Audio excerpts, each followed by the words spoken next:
Before we get started tonight, ladies and gentlemen, an episode here in Fast Break for IE Sports Radio, I want to talk to y'all about the last 8 years for the network. Also, if you can, do check out IESportsRadio.com for your latest shows, needs. For the last 8 years, IE Sports Radio has been bringing you amazing content ranging from interviewing legendary athletes to building tailor-made shows dedicated to all major sports seasons around the country. All the while, we've been continued by the fans, for the fans, and with your help, we're ready to take that next step. When you go to our website, IESportsRadio.com, you'll see our Patreon link with 5 different tiers. The first one starting at $5 a month. This donation gets you shout-outs on all 32 of our shows. Higher tiers include IE Sports Radio merchandise, access to Podcasting University, and even a chance to be featured on a segment of our flagship show, The Defining Moment. Thank you all very much for continuing to make IE Sports Radio your direct feed for all sports. We want to shout out to our 4 Patreon members: Bay Area Rays, Marcus, Lowe's, Great, Key to the Gate, and Anonymous. Thank you for everyone for making 8 years very special for the network, and here's for many years to come. Now on to the show.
We finished up our division preview series talking about the Pacific Division, which includes the LA Lakers, who lost again to the Portland Trailblazers. Plus, can the Golden State Warriors repeat again? Or were internal issues within the team cast a doubt on that? Are the LA Clippers the deepest team in the league? If so, can Kawhi fully play at least 70 games to get to that point? Are the Phoenix Suns destined for a step back of all the roster issues they had over the summer? And finally, can the Sacramento Kings just make the playoffs? We'll discuss that and much more on here on Fast Break live on IE Sports Radio, your direct feed that is all for sports, and you're welcome to join us.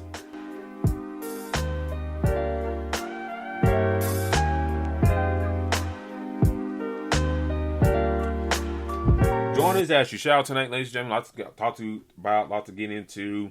I definitely agree, Terry Rodriguez. Thank you for tuning in with us. That, the early season returns for the Lakers are not good, but we shall see what they do next. D-Lock, how you doing tonight, sir? Doing pretty decent, man. My Bucks are looking terrible right now, so I'm feeling some type of way about that. But everything is going pretty well, man. Now that the NBA season is definitely back. I definitely agree. I mean, my Titans won, 4 straight, but, everything, it's all right. But, it's just like, kind of like you kind of want some more sizzle to go along with the going-ons today. But, one team that's kind of not sizzling right now, the LA Lakers.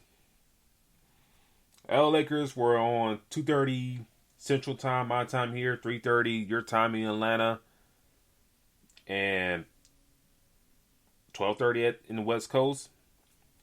They lose to 2 points by the young Portland Trailblazers. Damian Lillard had 41 points on the contest. As you watch the game, D-Lock, as you see the box score and whatnot, where do the Lakers go from here? I mean, I shout out Portland. They 3-0. Young team like this, I ain't think they'd be coming out the gate 3-0, but we're here. But do you see the Lakers bouncing back? Do you see them make changes, or they kind of ride it out before they get those changes? What do you envision about the Lakers after starting 0-3 in this early NBA season? I think what they need to do is they need to fix these shooters that they have. They're shooting terrible right now. They cannot buy a basket at this point. Trying to figure out why the hell they keep shooting 3-pointers, especially Patrick Beverly and Russ. Couple other guys.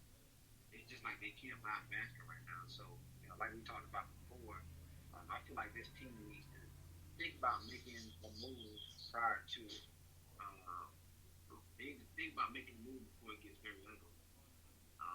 If they want to see this team make it to the playoffs. Because right now, I damn sure don't see them even getting to the play-in, let alone the playoffs.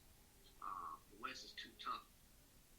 Boy, the West is very strong for them to actually make that move, to play like this and make it that way. So they got to get things started with this team. Now, granted, they did open up the season against the Warriors. That was going to be a tough game already because NBA Finals champs. Then you have the LA Clippers. That was going to be tough. Now, we didn't think that Portland would be what they are, but Portland, like you said, shout out to them being 3-0. That made it a tough one as well. So they need to get this shooting has to be fixed. Now, they looking a little bit better defense. We talked about that, but something has to be fixed with this shooting. It is so terrible. If they need to go get Miles Turner and Buddy Hield, they need to start making some calls and get that happen quick. I look at like this real quick. I'll look at the Portland side of things. Damian Lillard, 41 points. And when I look at the Lakers side of things real quick, especially guarding Dame this afternoon, you got at least 3 point guards that should be giving him trouble all game long. Yeah, Dame's going to get his points. He's going to get his points. But you're guarding him. You got to throw Beverly. You got to throw Kendrick Nunn. You got to throw Westbrook at this dude. Continuation throughout the game. If you guys sprinkle in like a Toscano Anderson or Lonnie Walker in there, do it. They did play Troy Brown 20 minutes tonight. So him too. I mean, he's got to throw multiple guys at Lillard so he ain't getting him off his game and whatnot. And I thought the Lakers didn't do enough of that. In resort, Dame shooting 15 to 25 from the field and 6 for 13 for 3-point land. Now, granted, his assist wasn't there. And Dame, I mean, he's a decent facilitator, but he ain't like a guy that really setting you up, if we're being real about that. And I think it's a thing that might hurt the Blazers down the line in the season. But, Dame had 41 points, had key points at the end of the game that really propelled his team. And to the Lakers side of things is just the shooting. 6 for 33 for 3-point land is not going to cut it. If you're shooting 18% for 3, and especially in today's day and age, it's not going to cut it. And I don't know what it is with LeBron teams. It's like you gotta. It's like sometimes putting a good roster around him is just kind of like really hard. Now I don't know if he makes it hard, if the offense making it hard, or a little mix of both. But it's just like there's no happy medium.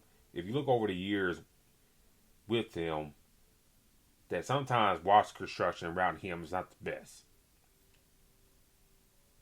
I think the only time you really got to that consistent good roster construction was with him in Miami.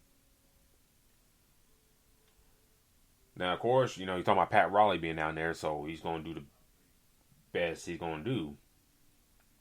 But I just look at this game today, it's just like he played solid. Anthony Davis played solid for the most part. Got some good action on defense. Even though I think he kind of let up at the end of the game. After that, you got 15 points from Lonnie Walker. Played solid. But after that, nobody else really kind of stepped up to the plate. Reserve big man, Damon Jones. He was at the time I saw him out there, he got 6 minutes. But it's just kind of just like he was just out there. Running like a plank of wood or something like that. Just like no alertness, no aliveness to him. It's just like, what Rob Pelinka thinking about doing this roster?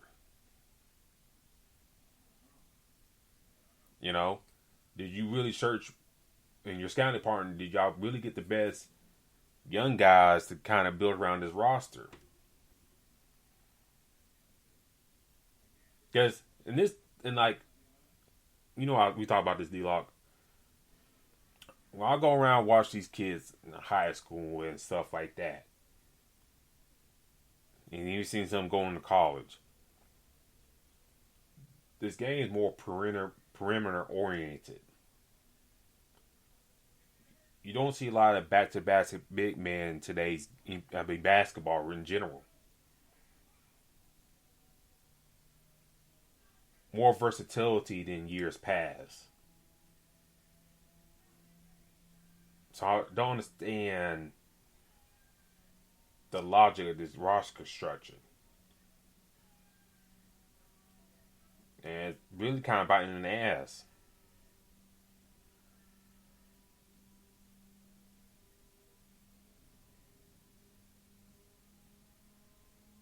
His team just looks. I know it's supposed to be built around LeBron, Anthony Davis. Cool, get that. They're gonna do most of the work.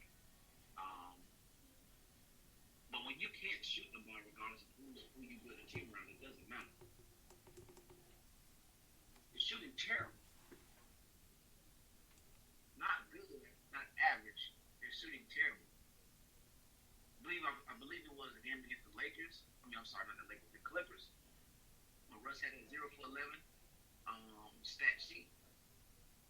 Now he had 5 steals, I believe, that game, or 3 or 4 steals. He played some good defense. But when you have that type of game, Patrick Beverly, off of the shooting. Austin Reeves not really doing too much. You mentioned Matt Ryan, kid that they got. We talking about off air. He didn't really do much. They're not shooting they're not shooting well at all. Even with having your core guys like the Anthony Davis and a LeBron. So this has to be fixed. But again, I would believe that it's going to be fixed prior to getting really deep into the season. You're 0-3. Yep. And what makes it so bad is I think Dame is a game winner. See somebody say Dame time. And the team that you got next is the Denver Nuggets. Who, to be honest, not sure if many people have been paying attention, but this team looks like with Jamal Murray, lower management, they got Bruce Brown there, Michael Porter looking like himself. They're not asking Jokic to do so much, which is very good for them. So now his team is harder to defend. So they got to get this together. This is just not to shoot like that and play defense. It doesn't matter. You're gonna have to figure some things out. So hopefully they can get this situated. I mean, like we said all air, hell, Patrick Beverly out there jacking shots up. He continue taking shots and he's shooting bad. So they need more shooters, man. They have to get this turned around. And now we're in season, so you have to. The talk of them getting a Buddy Hield and Miles Turner, they need to either make a move on them or put that to bed. Yeah, it's just like I want to shout out to the chat. Shout out to Terry Rodriguez to the chat. Shout out to Marcus. Looks great in the chat. And Marcus brought the point. I just Rob Pelinka, roster manager this year and last year, has been trash. I can't argue with that, sir. It's been totally garbage. And then he asked where are the 3-point shooters. I don't know. They like this Matt Ryan guy from Chattanooga. He didn't play today, so I was like, if you're going to depend on this guy to be like a 3-point shooter, you got to throw him out there. And then, before me and you got on air, I said it couldn't hurt to play Max Christie and Scottie Pippen some minutes. These other guys like Kendrick Nunn, Matt Ryan, Austin Reeves, whoever. If they ain't stepping to the plate, throw those two out there and see what you can get.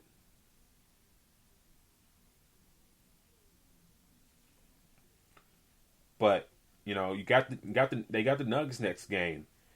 I watched that game between them and the OKC Thunder last night. And I understand why Mike Muscula is playing heavy minutes down the stretch, guarding Jokic, but Jokic took advantage of that and scored and put the Bulls away. But Nikola Jokic, triple-double last night. Doing what he's supposed to do. Jamal Murray, still getting his legs under him. I think he'd be all right by midway by the year. Michael Porter Jr. Nuggets fans, man, they on my neck saying, how dare you say Michael Porter Jr. ain't like a top 100 player? Because he's not, and he ain't been healthy the past few years to show that. But he had 22 points, 5 of 10 for 3-point land yesterday against the OKC Thunder. So, the Lakers got their hand, job for them on next game. Yeah. The Nuggets are a very big team, especially that starting lineup. But, you can easily see them going on 4 against the Nuggets. And then you look at the next game for the Lakers. Let me pull that up real quick. They got the Timberwolves. Pretty solid team. Pretty good right now against OKC. Yep. And then after that, you got to turn around and play the Nuggets again at home. And that's on October 30th. So you stand at the barrel 0-6 with this team. And then, Marcus brought the point, Westbrook isn't the problem. His turnovers could be, but they need a legit center. I agree. And 3-point marksman. That's, Miles Turner, Buddy Hield, everybody kind of pointing to. And then Marcus pointing like, I'll use Westbrook as a slasher. Yeah. I'll not have Westbrook shooting shots. I mean, unless you dead eye open, yeah, take it. But even if you're dead eye open, I don't want you taking that shot. I want you to pass it off, drive it off, and what you gotta do. You just can't do that if you're Russ. And he does an extra job going to the rack and stuff like that and finishing. I don't know why he don't do that more. And that bad shot he took in that last few seconds of that game against Portland today, I was like, come on, dude, really? Really? You gotta do better than that.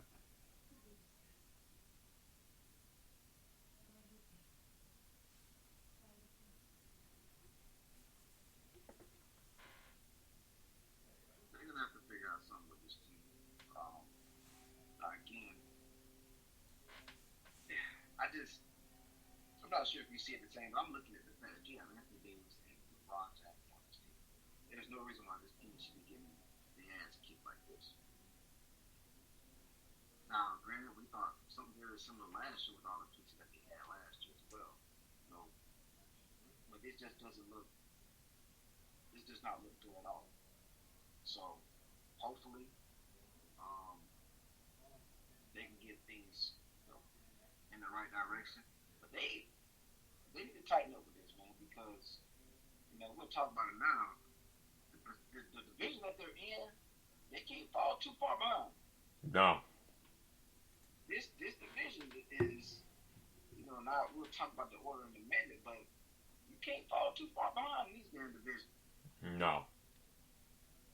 You can't be 2 or 3 games behind because this division is loaded. So, that front office, they need to start getting things right over there. Whatever the hell they need to do, they need to make them calls and keep hearing about Miles Turner and Buddy Hill. You think he's gonna make that big difference? Buddy Hill is actually playing pretty good right now in Indiana. So they need to make some moves. They need to go ahead and handle it. And I post this question to the chat. And I'll come back to y'all answers later. If the Lakers start 0-6, do they need to make a move for something? Is it like the proposed trade for Buddy Hill and Miles Turner? Is it the proposed trade to Charlotte for Gordon Hayward and others? There's like different variations to that trade for Charlotte. Like one trade for Hayward and Plumlee, and then like for other one for like PJ Washington, Hayward, and Kelly Oubre, or something, or just like another trade we're not really thinking about that the Lakers can make. But let y'all know what y'all think. If the Lakers start 0-6, do they make some roster moves? So I'll pose that question to y'all. And shout out to Mike Patton chat, sir. How you doing tonight? Your teams in the Old Bay area did very well today. But D-Lock, let's get on to the Pacific Division. 5-1. Part of the toughest division in the NBA. Who do you got, sir? Well, being the fact that we already had a lot to do talking about the Lakers, talking about this division, how they're starting, how these other teams are starting. This is the perfect time to talk about this division. So at the bottom, I have Sacramento. I like a few pieces that they have. Fox. They go get Kevin Huerter and Malik Monk. And they have Harrison Barnes. Huge piece was Keegan Murray, who actually had his debut yesterday and played actually very good, I think, against the Clippers. Yep. So I did like what I see out of him. But this inconsistency from Sabonis is what worries me about this team. I don't really. I was expecting him to be a lot more aggressive, but it just doesn't seem like it's there yet. But the fact is, I think that this team is going to be pretty good. I believe Mike Brown's the head coach, correct? Yes, sir. Yeah, so I think they'll be fine later on. I just think that right now, over time they'll be pretty good. But this division is so stacked that they're not going to compete with those top teams. They're going to actually think if they were in the East, I think we'd be having a different conversation. But I just don't see them making that big push up in this division. At 4, as much as I hate to say it, but I'm going to go with Los Angeles Lakers.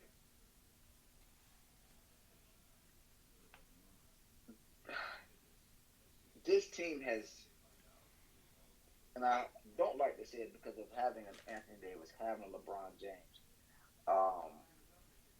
This team just is not there. I don't see how Russ play is going to help this team moving forward. I just don't see it. Prior to them starting 0-3, I didn't really see this team making that big difference if Russ is still there. Even going to grab it in the Schroeder, who's going to be out for a while. Getting Kendrick Nunn fired up, which he didn't play that much. He didn't play at all last year, actually. and going to trade for Patrick Beverly. The fact that you have Russ on this team um, is not good. I don't think that he's going to make a huge impact on them. I think he's going to do more hurt than harm if he starts. Now, granted, the fact that the idea of him coming off the bench and running the second unit actually sounds like a great idea. But as soon as you try it, for some reason he's hurt or something happens to where it doesn't, he doesn't even get a chance to try that second unit. Therefore, now you're in season. I'm almost positive you're not just going to go out there and continue to try some things. So for me, I feel like because of having an Anthony Davis and a LeBron James, this team is going to be in a running for the play-in, if not that bottom playoff spot. I think LeBron is going to. I think he does finish the season with having the most points ever. I believe that happens. The biggest sign that I really liked that I thought would help improve them, and I think is going to, is Lonnie Walker. Now, granted, I would probably run him with the second unit so he can get more open looks as well. So, but we're in season now, so a lot of these questions or considerations is probably not going to be done. But not too much from this team, man. Now we got to figure out when the hell we're going to see Thomas Bryant, who I thought was a great pickup as well. So maybe they do move for a Buddy Hield and a Miles Turner. But, that's just, we'll see if that happens. They've been talking about it for so damn long. I don't expect them to be actually moving him anyway. So I got them at 4. At 3, I got the Phoenix Suns. Their biggest loss right now is Jay Crowder. Yeah. That's going to hurt. The fact that they had to move Cameron Johnson into the starting unit wasn't too much fond of that. I think he plays better on the, coming off the bench. But at this point, it seems like Chris Paul is gonna still a great leader, I believe. I think he's gonna play a huge part for them. But their depth has diminished a little bit, losing a Jay Crowder. You went and got Josh Okogie, Damian Lee, who I think is part of that group of shooters that they have. What happened with DeAndre Ayton? Where do we see him? I believe last year him and Monty Williams were on two different sides at one point. And I think also leading into the season. So what do we see from this team moving forward? So for me, I think they'll make the playoffs. They'll be one of the better teams, but they are gonna losing a Jay Crowder right now is gonna definitely hurt them in my mind. I don't expect this. Chris Paul's getting a little older now, so I do expect to see his play to drop off slightly. But I do expect Devin Booker to be as aggressive and be himself. But I think they're gonna drop back defensive wise. At 2, I got the LA Clippers. Going to get a John Wall, bringing back Kawhi Leonard, who missed all of last year. This team is very deep. I like the fact that Norman Powell is there, Reggie Jackson, John Wall. You got a lot of guys that can get shots if you need them. Hell, even if Marcus Morris needed, he can go out there and get points as well. Actually, I think we did see that yesterday without Kawhi. He had the lower management. Kawhi took a day off, and we've seen Paul George do what he do, and Marcus Morris actually helped with Norman Powell having an off game. So I think that this team is going to be one to deal with moving forward. I think they battle for that top spot. I think they battle also for a top spot in the West. Now, if you can get very interesting seeing Kawhi Leonard come off the bench. That is very interesting. I want to see how long that actually lasts. But if this team can get a Kawhi Leonard that we seen in San Antonio, possibly in Toronto, the first year in LA, this team can be very dangerous. I actually see this team being a top 3, top 4 team in the West. So, now granted, I think that does happen, but then we do run into playoff Paul George. So, hopefully, grabbing the John Wall, Norman Powell, these guys can kind of take a lot of pressure off of him to do a lot. So, for me, I think this Clippers team is one of the better teams in the West. They have so many players. They're in that situation that I talked about with Boston a couple years ago, as far as so many rotational guys. Somebody is going to have to take the lead. Now it has to be either Paul George or Kawhi. One of them have to take that. But I think that this team has a hell of a coach in Ty Lue, and I think they're one to watch out for. As people say, the Lakers usually run that late, but I think this year, I think it's going to possibly be the Clippers. And number 1, without question, I got the Warriors. Now, we do have the scenario with Jordan Poole, Draymond getting into it. It's going to be interesting to see how that play out moving forward. I do believe that this could possibly be Draymond's last year in Golden State. Mm-hmm. The fact that Andrew Wiggins got paid, the fact that Jordan Poole got paid, I think that's the writing on the wall that says that he's probably out in LA. Oakland. So, for me, I still think that this team is loaded. I mean, I think I told you before. I've seen them go out there with a group with Steph Curry, Klay Thompson, Jordan Poole. Went out there with Draymond and Kaminga and James Wiseman. I mean, at that point, you got your James Wiseman who can grab boards. Then you have your Draymond play the defense, and then you got your 3 shooters in Klay, Poole, and Curry. That's very hard to defend. I don't think there's any team that can compete with that. So, this team is loaded. They went and got Dante DiVincenzo over the offseason. That was a hell of a pickup. You just grabbed another shooter. And then to make it worse, you ain't got Patrick Baldwin. We talked about it before. If this guy can be healthy, he's a bonus as well. Another person that can stroke it from three-point range. So this team is stacked, man. And I didn't even mention Jonathan Kaminga. So this team is very much loaded. I think that they do repeat and go back. Honestly, right now it's going to be between them. It's going to be between the Warriors and the Clippers in my mind right now. For the West, to represent the Western Conference. Ooh. The NBA Finals. These teams are just very coached very well also. So for me, if the Clippers can do what they're supposed to, play well, they'll meet the Warriors. But this Warriors team, man, what they did on the offseason, basically, just took less pressure off of Steph during the season. He doesn't have to shoot as much. And we're seeing it early in the season. Not sure. I'm pretty sure a lot of people have been saying it. But Steve Kerr has been saying that his starting group as far as Steph, Klay, Draymond, those 3, and then adding Jordan Poole, they're not even hitting a lot of minutes right now. He hasn't had a minute restriction under 30 minutes.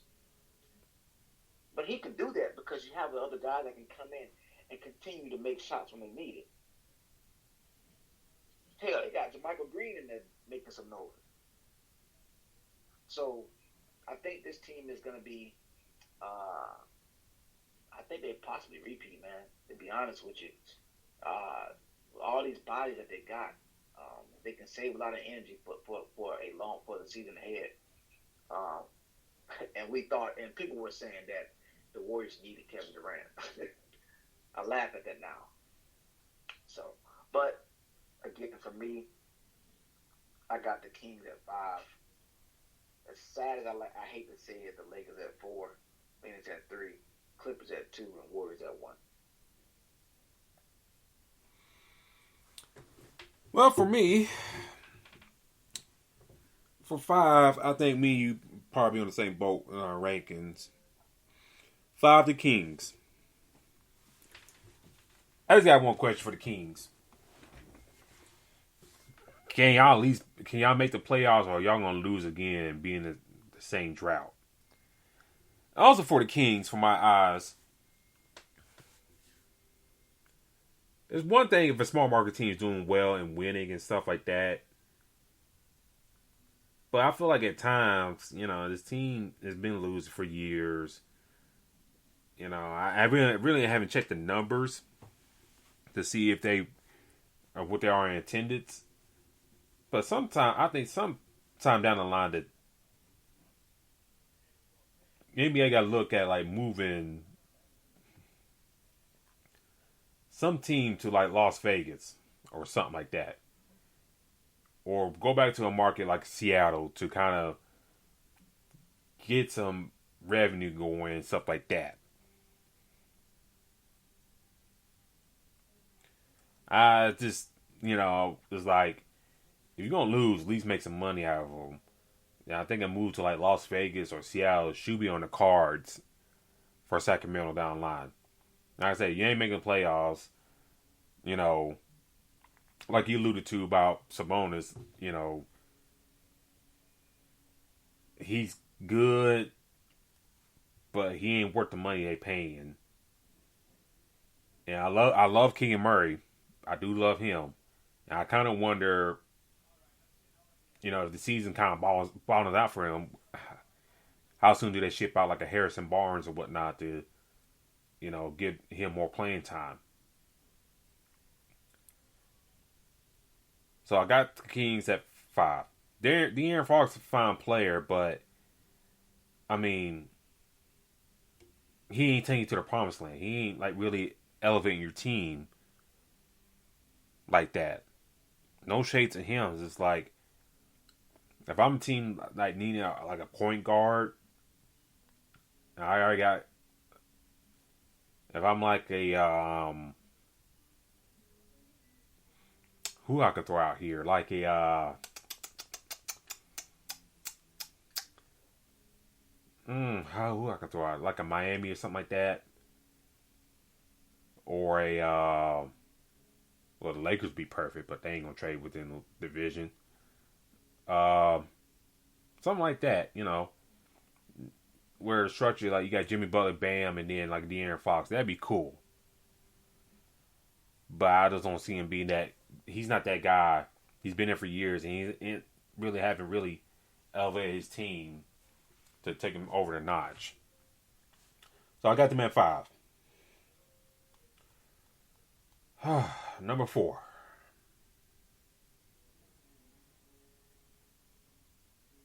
It pains me to say it, the Los Angeles Lakers. At number 4.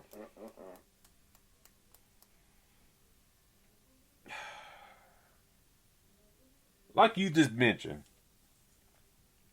for as long they've been talking about trading Russell Westbrook to Charlotte or Indiana or somewhere else, if it got done, it got done. And they keep talking like, they're like, well, they're going to do it. They're going to do it. But I don't think, I'm not saying it could get done, but I think a team like Indiana should be on full take mode and getting assets that they can.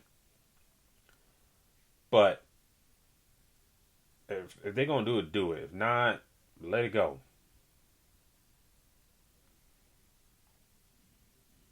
This roster construction is not the best. You can't sign all these point guards if none of these guys can really shoot the ball like that. You brought in Pat Beverly. I get that move. Tough, defensive minded. Your defense sucked last year at the point of attack. I didn't mind that move. Kendrick Nunn, could have flipped him for something else? Possibly. You brought back Dennis Schroeder, even though you knew you had shooting issues at that guard spot, but you brought him back anyway. which really don't make no sense. And then, the season kind of depends on the health of LeBron and AD. If LeBron and AD ain't playing a whole bunch of games, then, your team, your season is in the tank. And the problem is, with the decent draft class, I'll get my words out, coming in the following year, you can't tank to get a nice young prospect. That's the messed up part about it. And that pick gets flipped over to the Pelicans, of all teams.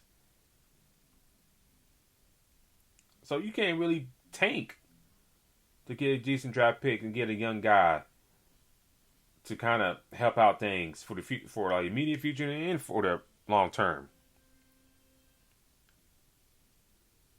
I do like the move for Ronnie Lark. I think he'd be a solid piece for them. Scott Anderson, he's going to be solid too. But, there's guys I keep up in the international level and stuff like that in G League that,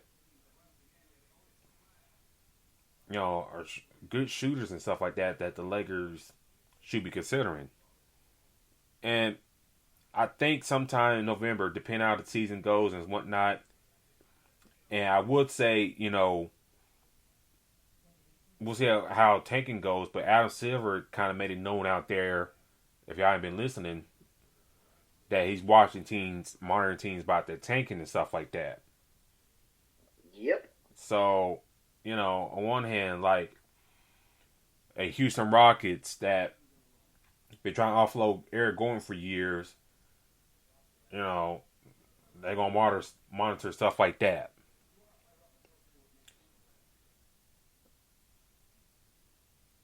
So I don't know which way they're going to go. I don't know who they can target.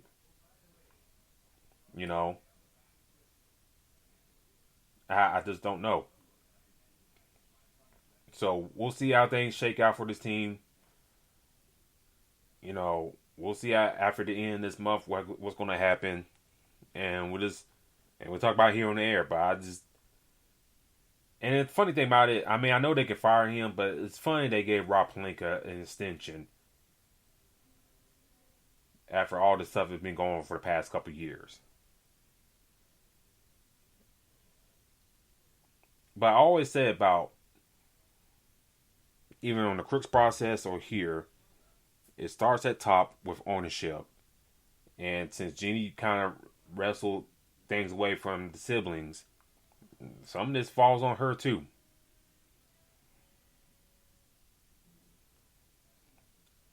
You brought this Rob Lowe lookalike in, then damn it, if he ain't the best, get rid of him. Stop listening to your buddies, the Rambuses, for whatever reason. I love Phil,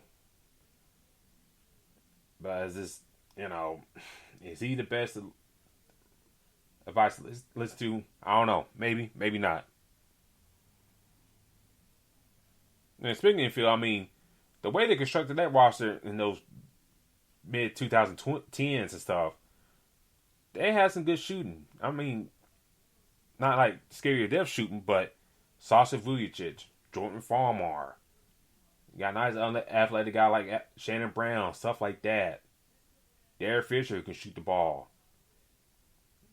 If they can find guys like that, I think they'd be all right. But they don't got guys like that, so I don't know.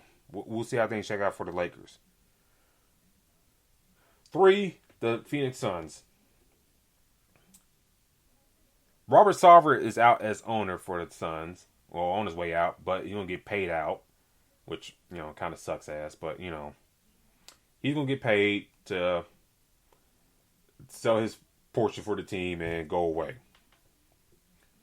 So, I think, in the long term, I think they'll go a long way for the Suns. Because I think, even before, the stories came out behind him, it's just it was never a good mix ever since he bought the team.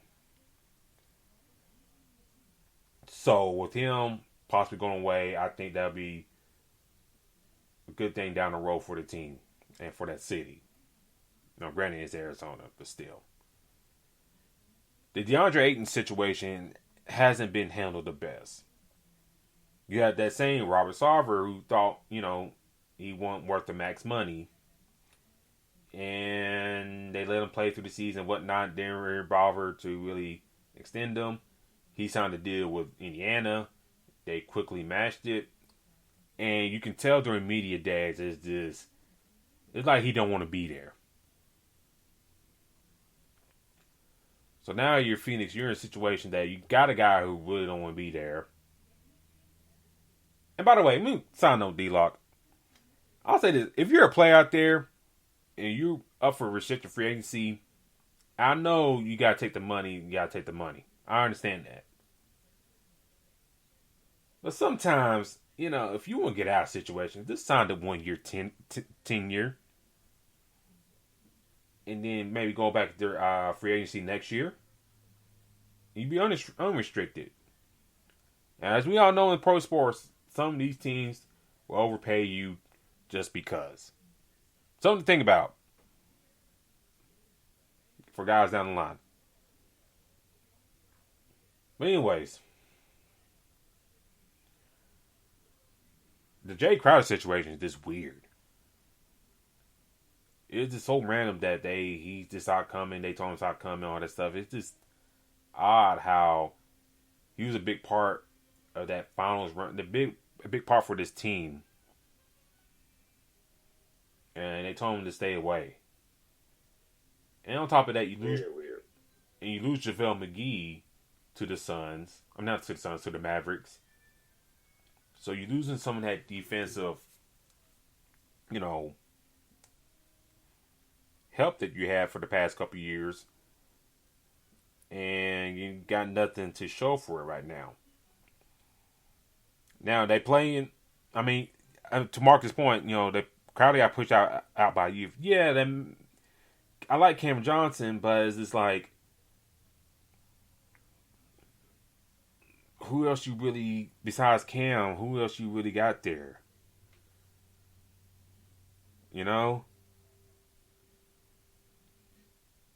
Torrey Craig's 31 years old.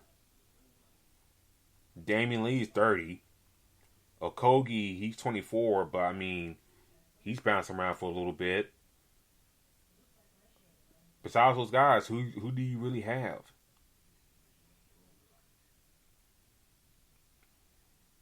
And Chris Paul getting older too. That's another thing to monitor.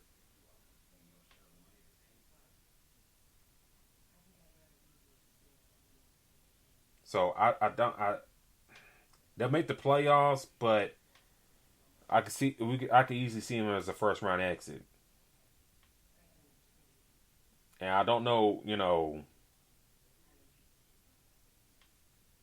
if I don't know if they can find a good deal for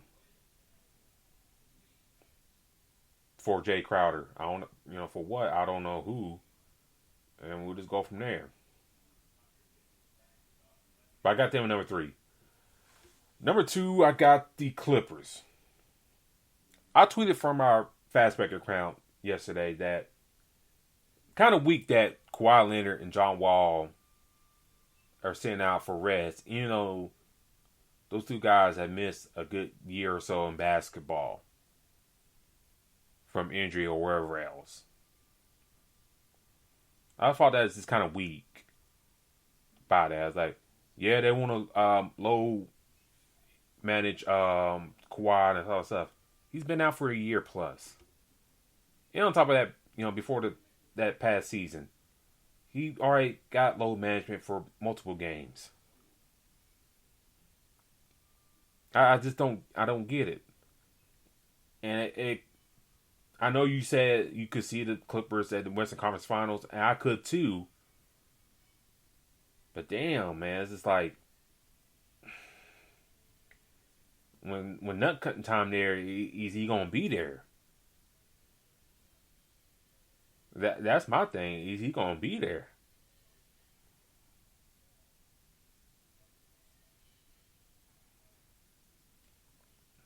So I just find it odd that yesterday's game that those two guys are gonna sit out, especially for John Wall too. I mean, he ain't played meaningful ball for 2 years. You know, he ain't played meaningful ball for 2 years, and you sitting down already. Like, come on now. I mean, I know y'all are a deep squad, but still, like, the optics look bad, and this is why the NBA are like continue to like be upset that these guys are sitting out like this.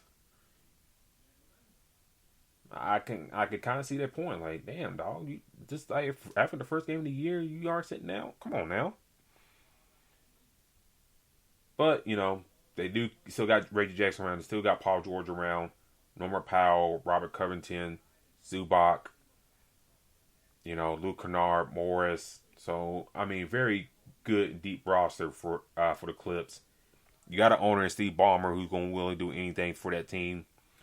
They're building the new arena out in Inglewood, I believe. What's his name? I just said his name too. The Clippers owner, he bought the arena from the Dolan and whatnot. So the Clippers seem like they found out identity and stuff like that. And once they get around Inglewood and stuff like that, I think they're bringing their own identity down there and whatnot. Kawhi's from that area. In I don't want to say Inglewood, but around that area, I believe. Y'all can correct me wrong. Correct me in the chat. But I think he's from that Inglewood area, I think. But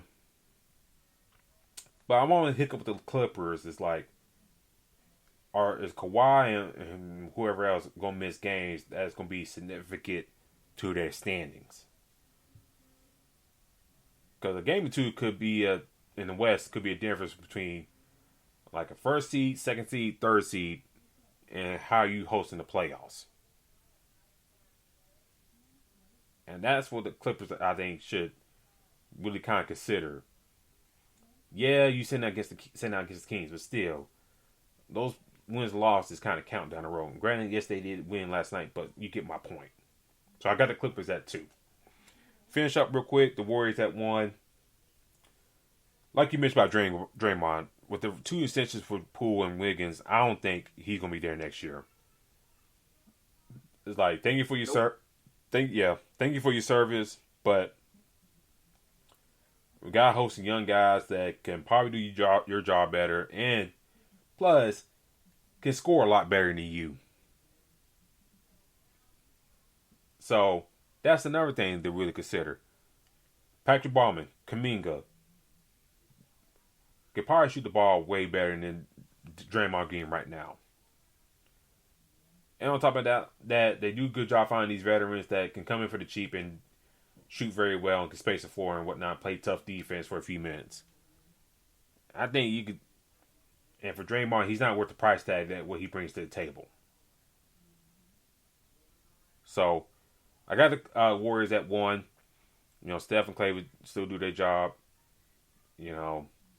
Wiggins has finally found a good place there in Golden State. And like I said before about the young guys, and Wiseman, Moody, Kuminga, and Poole. I think if those guys can develop real well, they can carry this team for another 10 years or so. But like I said about Steve Kerr and James Wiseman, you can't handcuff that dude this year. You gotta let him grow, you gotta let him play. If you handcuff him, you're playing for trying to like dominate for the next 10 years, could be in a rocky situation. But I got the Warriors at 1, Clippers at 2, Phoenix Suns at 3, Lakers at 4, and Kings at 5. What you think about that? I mean, we're both in the same. Had to both same. What would you think?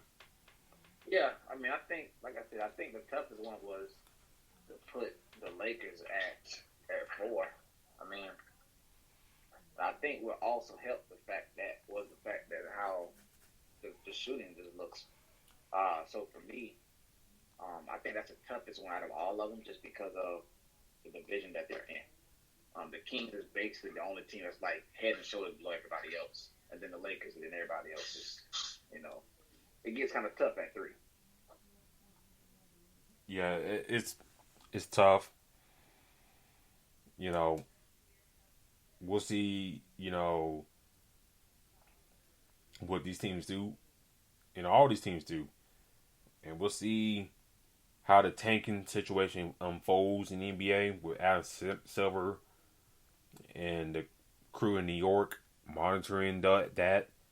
I get that Victor Wembanyama is a very, very targeted player for the next year's draft.